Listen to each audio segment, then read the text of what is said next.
So tell me about, I'm somewhat aware of your vision, but this was a collaborated vision. And tell me about some of the different, you don't need to, you certainly can name people, but who contributed things that maybe we aren't aware contributed? Who said we have to have this? Burnsville has to have that. We have to do, I mean, what types of contributions were made at that time? Well, then let me then focus on the heart of the city. Okay. This 54-acre site, and Diamond Head Mall was one of the first malls in the city of Burnsville, and the in one of the first states that had malls, and a very kind of nondescript, at that time was state of the art, of course. But that's right. It was only Southdale and then Burnsville.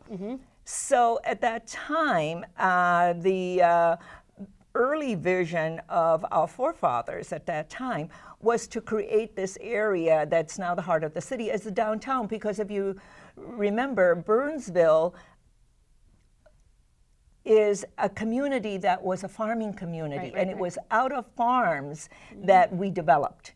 And it was in the 60s and 70s when the planners and designers at that time were more focused on the automobile rather than on pedestrian and urban centers. So that when you say founding fathers of the city, I presume. Yes. So who are these? Are farmers? They were farmers. Joe Canale is a name that comes to mind. Well, he wasn't on the city council at that time, but Hall. I think you go back and our city manager at the time, well, Mike O'Connor was but on these the city. Came from sort of that agrarian or farmer kind of ideal family community ideal. Is that what you're saying? Well, no. It's just that at that time, this was a farming community. Sure. And people went to work in Minneapolis and St. Paul. So it started out with housing development up in North River Hills first. But this heart of the city was supposed to be the downtown area. But when the shopping center came into Burnsville and went into County Road 42. And this is the Burnsville Mall, which is a very large, yes. And at that time, state-of-the-art, big mall, shopping mall. So, and then it went to 42, and so the commerce shifted to that area, and so this area that's now known as the heart of the city became neglected, because everything shifted to so the County plan Road was 42. always to have a city center in this particular area of Burnsville. What happened was the city was basically developed on the northern end and the southern end, but this original plan for some sort of city center hadn't really much happened. There had been a little bit, but it wasn't. Yeah, it because wasn't because of the shopping center. Sure. It becomes your destination point, if you like, because it's going to drive a lot of traffic. Okay, from a marketing perspective. So why would you, why was the heart of the city still important to develop? Well, it was not just me, but a lot of those people who came together to do this revisioning was to look at a pedestrian-friendly environment. That was not, but to create an urban center.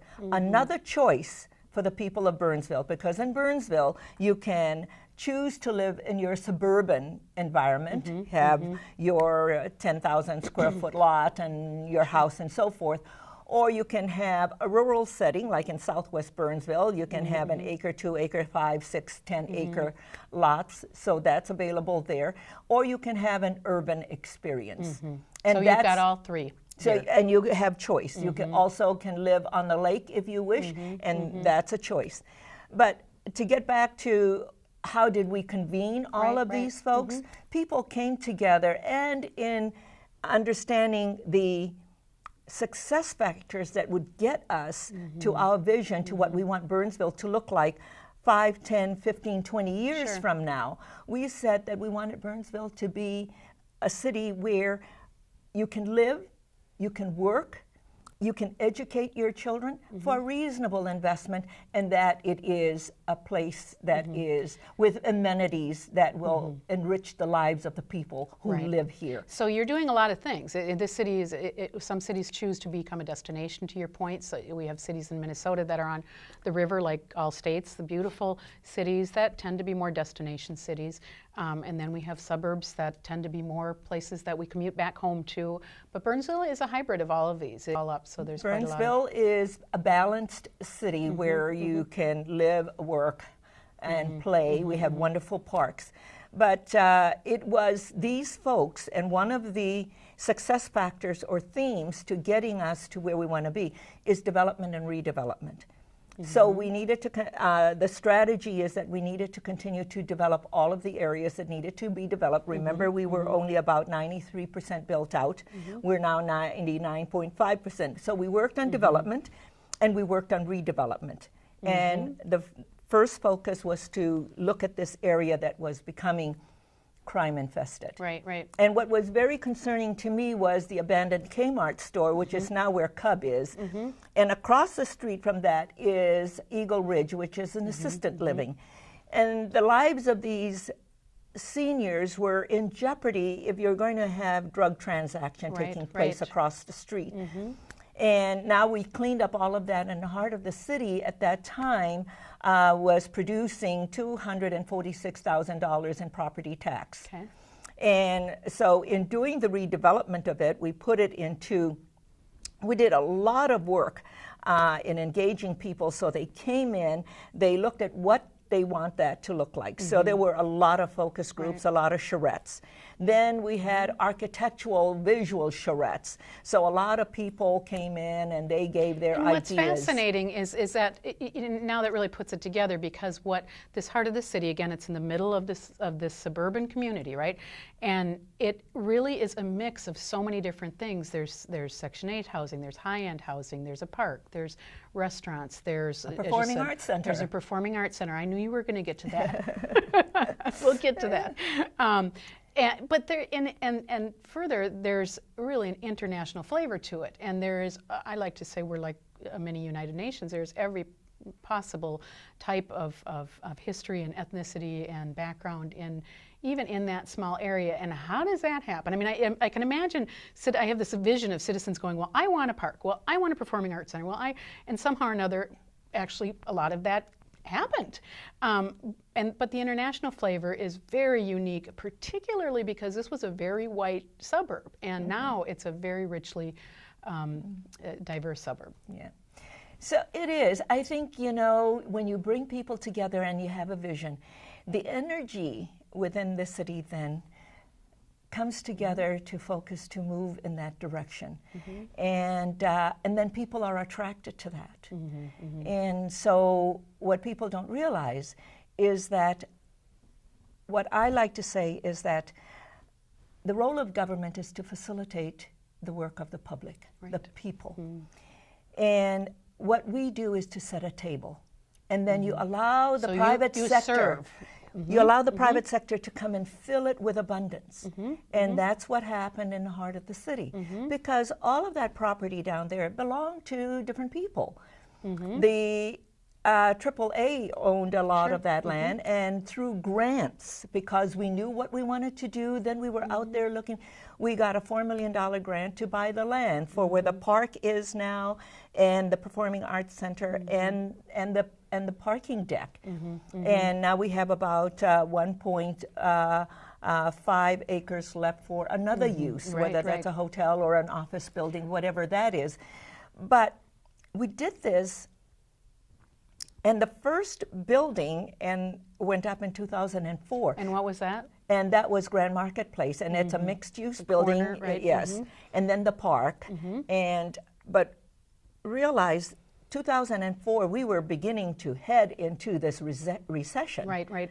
And but developers came. We didn't know anything at that time that recession was going to hit, and they filled it with abundance. So I said earlier that this 54-acre site produced $246,000 a year in property tax. Now we're making over $1 million. Right. So people always ask, what was the city's investment? Very little.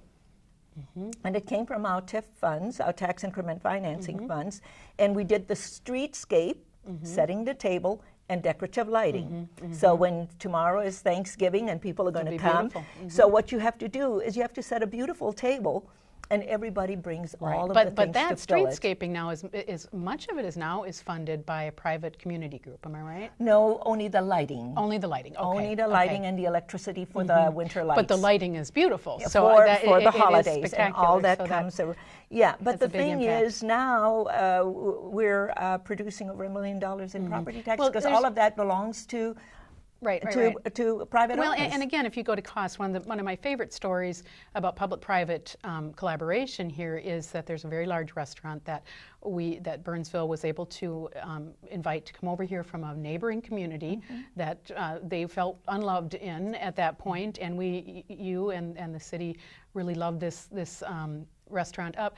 The restaurant is just adjacent the community park, which has this beautiful water feature in it, and they wanted to be able to invite people to come over to their restaurant, of course. So what they wanted to do was put in restrooms that the public could come in and use, and that perhaps would entice some commerce for them. So what they did was they invested $250,000 in a water treatment facility that would not only support their restaurant, but it would also support this community park. So that's a wonderful example that I've heard. No, we put in the filtering system. That's our responsibility. But did they fund it? No, we funded it. Scratch that. No, because it is in the park. We're going to talk about this. Yeah, my informants are giving me flawed information. Restroom is attached to their restaurant, and they funded that. They funded the restaurant part. The restrooms. The restrooms, rather. Okay. Yes. How much do we know? No, I don't have that. I don't remember those details, but it is part of the negotiation of all the different things. Sure. So they're sharing restrooms, which is nice as well.